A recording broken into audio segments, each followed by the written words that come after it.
Bir təyyarə, 239 insan və bir gecədə tamamilə yox olar izlər. Bəs necə olur ki, müasir dünyada nəhəng sərnişin təyyarəsi sanki havada buxarlanır və arxasında demək olar ki, heç nə qalmır? 2014-cü ilin 8 mart gecəsi Malaysia Airlines şirkətinə məxsus Boeing 777-200ER təyyarəsi Kuala Lumpur Beynəlxalq Hava Limanından Pekinə doğru havaya qalxdı. Uçuş nömrəsi MH370 idi. Təyyarədə 227 sərnişin və 12 ekipaj üzvü vardı. Kapitan Zahariyə Ahmad Şah təcrübəli pilot idi. Onun minlərlə saat uçuş təcrübəsi vardı və bu marşrut onun üçün adi sayılırdı. Kabində isə həyat davam edirdi. Bəziləri film izləyirdi, bəziləri yatırdı, bəziləri isə sadəcə pəncərədən qaranlıq səmanı izləyirdi. Heç kim bilmirdi ki, bu uçuş tarixə düşəcək. Amma səbəbi ilə yox, işsiz yoxa çıxması ilə. Təyyarə 35.000 fut yüksəklikdə sabit şəkildə uçurdu. Hava şəraiti normal idi, heç bir təhlükə siqnalı yox idi. Son radio əlaqəsində köməkçi pilot sakit səslə dedi. Good night Malaysian 370. Bu adi bir vida kimi səsləndi. Amma əslində bu o təyyarədən gələn son sözlər idi. Bir neçə dəqiqə sonra transponder birdən sustu. Bu cihaz təyyarənin yerini və kimliyini mülki radarlara bildirən ən vacib sistemlərdən biridir. Onun sönməsi isə təsadüfi deyil. Ya ciddi texniki nasazlıq, ya da qəsdən müdaxilə deməkdir. MH370 mülki radar ekranlarından yox oldu. Amma hadisə bununla bitmədi. Hərbi radarlar sonradan göstərdi ki, təyyarə istiqamətini dəyişib və Malayziya yarımadası üzərindən geri dönüb. Bu dönüş dəqiq və planlı idi. Sanki kimsə təyyarəni idarə edirdi və harasa yönəldirdi. Təyyarə daha sonra Andaman dənizi üzərindən keçərək qərbə doğru irəlilədi və sonra yenidən cənuba istiqamət aldı. Bu təsadüfi uçuş deyildi.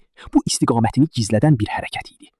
Daha da qəribəsi, təyyarə saatlarla uçmağa davam etmişdi. Radio yox idi, cavab yox idi, amma peyk sistemlərə hər saatda bir dəfə handshake adlanan siqnal alırdı. Bu siqnallar göstərirdi ki, təyyarə hələ də havadadır, amma harada? Bu sualın cavabı yox idi. Mühərriklərin işləmə müddətinə görə hesablandı ki, MH370 təxminən 7 saat daha uçmuş ola bilərdi. Bu isə o deməkdir ki, o dünyanın ən boş və izlənməsi ən çətin bölgələrindən biri olan Hind okeanına doğru gedirdi. Bu an artıq hadisə sadə yoxa çıxma deyildi. Bu, planlı və iz buraxmamaq üçün edilən bir hərəkətə bənzəyirdi. Dünyanın ən böyük axtarış əməliyyatlarından biri başladı. Onlarla ölkə, yüzlərlə gəmi və təyyarə, minlərlə insan. Hamısı bir sualın cavabını axtarırdı. MH370 haradadır? Peyk məlumatlarına əsasən mümkün marşrut xətti çəkildi. Southern Corridor adlanan bu xətt Hind okeanının cənubuna qədər uzanırdı. Bu ərazi isə demək olar ki, insan ayağı dəyməyən, minlərlə metr dərinliyi olan və sərt okean şəraiti ilə seçilən bir yer idi. Axtarışlar zamanı sonur sistemləri ilə okeanın dibi skan edildi, xüsusi sualtı robotlar göndərildi, hər detal yoxlanıldı. Amma heç nə tapılmadı. Sanki təyyarə okeanın içinə düşməmiş, yox olmuşdu. Aylar keçdi. Ümid azaldı, amma axtarış davam etdi. 2015-ci ildə Reunion adasında sahilə vurmuş bir qanad parçası tapıldı. Bu parça sonradan MH370-ə aid olduğu təsdiqləndi. Daha sonra Mozambik, Tanzaniya və Madagaskar sahillərində də bəzi qalıqlar tapıldı. Bu parçalar okean axınları ilə minlərlə kilometr uzağa daşınmışdı. Bu tapıntılar bir şeyi təsdiqlədi. Təyyarə həqiqətən okeana düşmüşdü. Amma əsas sual hələ də açıq idi. Niyə?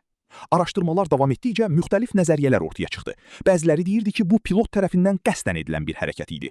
Bəziləri texniki nasazlıq ehtimalını irəli sürdü. Kabin təzyiqinin itməsi, ekipajın huşunu itirməsi və təyyarənin avtopilotda uçaraq okeana düşməsi.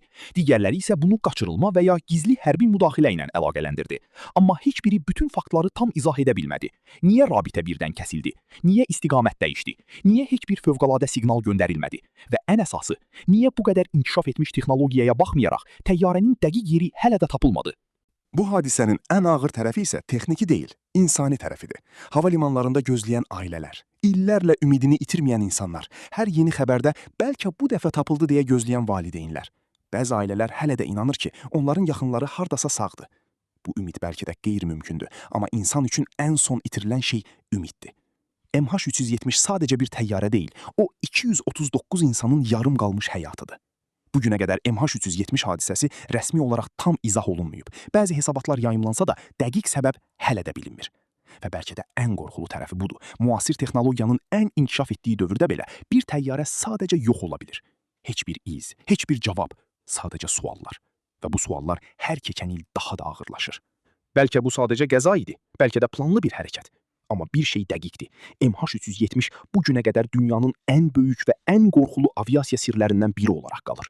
Və bəlkə də ən narahat edici fikir budur. Bəzən həqiqət hardasa var, amma biz ona heç vaxt çata bilməyəcəyik.